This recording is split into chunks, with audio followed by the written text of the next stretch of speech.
morning. You're watching Morning Headlines with me, Vidush Agarwal. Let us take a look at the top newspapers today.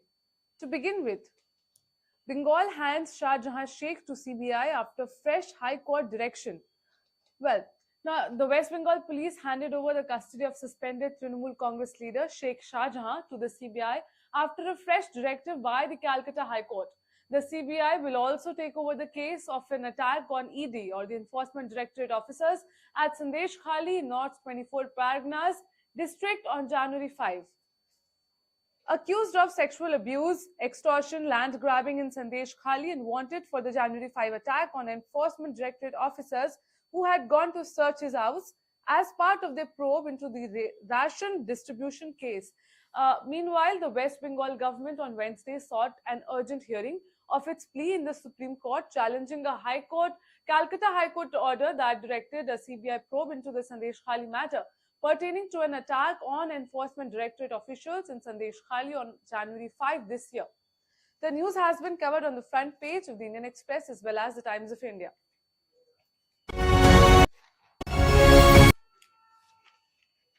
Moving on. Organ donation, 12-hour surgery, how man got his hands back. Well, a good news coming in. A painter who had lost both of his hands in an accident has received a new set of limbs after donation by a woman who had pledged her organs to be used following her death, and as doctors at Delhi's Sir Ganga Ram Hospital performed a complex surgery. His only hope was a hand transplant, and a pledge by Meena Mehta, former administrative head of the South Delhi school who was declared brain dead, came to his help. In February 2023, Sir Ganga Ram Hospital had become the first hospital in North India to receive permission to perform hand transplant surgeries.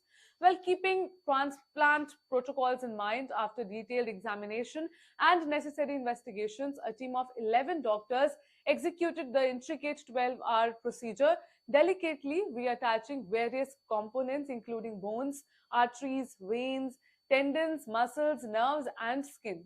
The news has been covered on the front page of the Indian Express.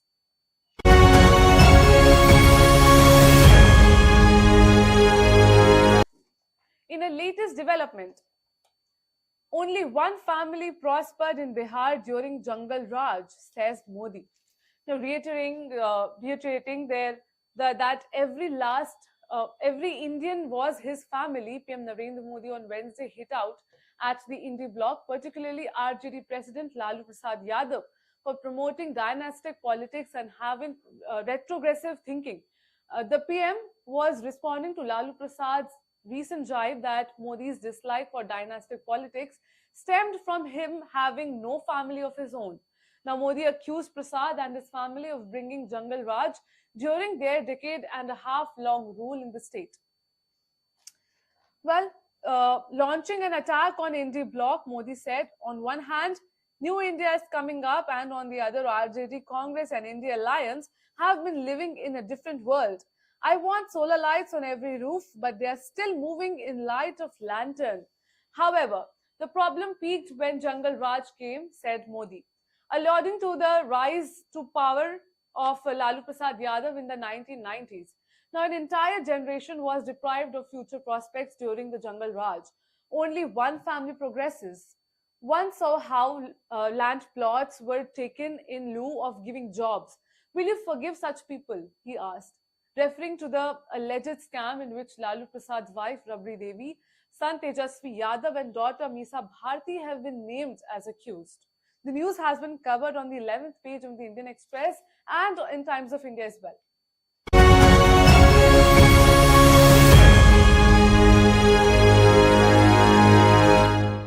Let us now take a look at the economy section.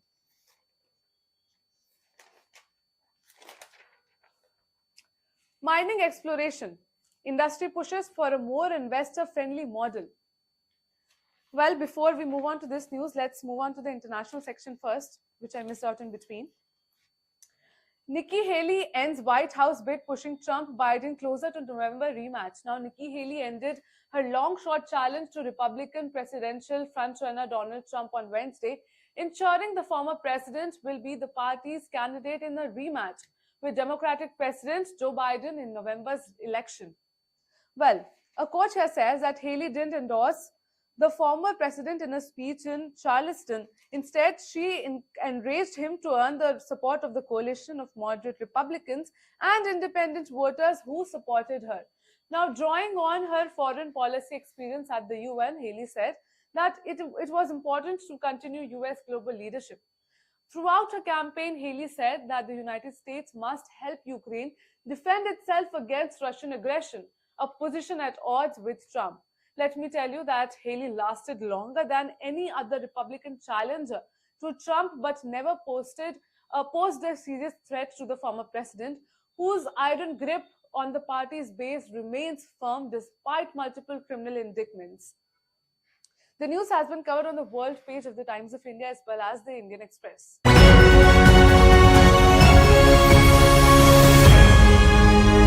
Moving on. Taiwan Minister apologizes for racist jibe against Indian workers. Now, Taiwan's Labour Minister apologized for her comments on Indian migrant workers after they drew sharp criticism of being racist.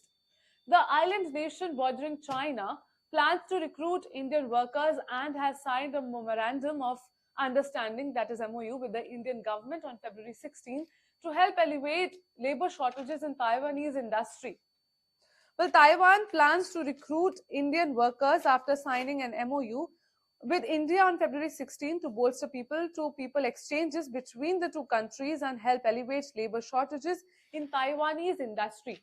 Now, Taiwan's foreign ministry also apologized for Tang Soo Ling Hu's comments and regretted that it had led to criticism among Taiwan society, Indian friends, and other international stakeholders. The ministry assured that Taiwan will welcome any Indian worker who meets the conditions for recruitment and satisfied industry's demands regardless of their ethnic background. Now, qualified workers will be treated fairly and accorded with due protection under the Taiwanese law. The news has been covered on the world page of the Indian Express as well as the Times of India.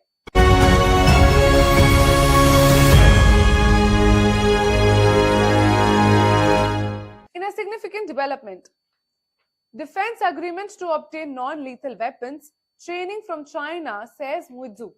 Well, President Mohammad Muizzu announced that the Maldives will get free non-lethal military gear and training from China's military as part of a recently signed agreement with Beijing, emphasizing that this will further reinforce the island nation's autonomy and independence in the Indian Ocean. Well, a quote here says that this is the first time Maldives has signed a deal with China for military cooperation of this level. Previously, China had been exclusively known for its assistance towards urban and economic development of the Maldives. Now, seen as a pro-China politician, Muizzu took office as president of the Maldives on November 17 and shortly afterward asked India to remove 88 military soldiers from his nation by March 15. He said that the Maldivians had given him a strong mandate to make this request to New Delhi. The news has been covered on the world page of the Times of India as well as the Indian Express.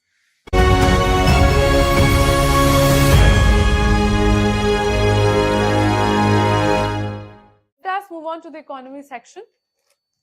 Mining exploration industry pushes for a more investor-friendly model. In a bid to spur private investment in India's mining sector, representatives of Vedanta Group pushed the mines in the ministry to shift to an investor-friendly resource classification code during a meeting on October 18, 2023. The representatives asked the ministry to consider the adoption of Joint Ore Reserve Committee or JORC classification developed by mining experts in Australia, as opposed to the currently used United Nations Framework Classification or UNFC, which does not mandate disclosures pertaining to the economic viability of mining exploration projects. A quote here says that the resource classification code is necessary to assess resources and reserves in a mineral block to prepare geological reports, to facilitate its auction for both exploration and mining, and for a mining company to evaluate its assets. Now, in the meeting, the Mines Ministry Secretary proposed a joint working group involving Geological Survey of India (GSI) and Indian Bureau of Mines (IBM) to study the issue. The news has been covered on the economy and the business page of the Times of India as well as the Indian Express, respectively.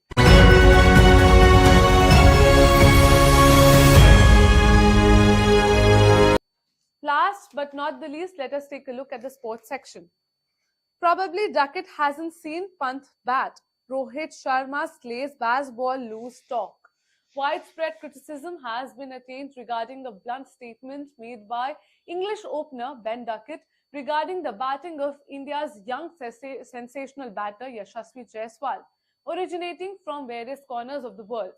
Now, India's captain Rohit Sharma has taken charge and stated that there was a man called Rishabh Pant who used to play for us and Ducket should watch him play. Rohit Sharma said that what was sure to get him to the headlines. He says there was this guy called Rishabh Pant. Probably Ducket hasn't seen him bat. He said. Let me tell you that the controversy began when Ducket compared Jaiswal's innings to the baseball effect and mentioned that players are altering their attitude in Test cricket after observing England's baseball tactics. Meanwhile, India and England are preparing for the fifth and the final test of the ongoing five-match test series.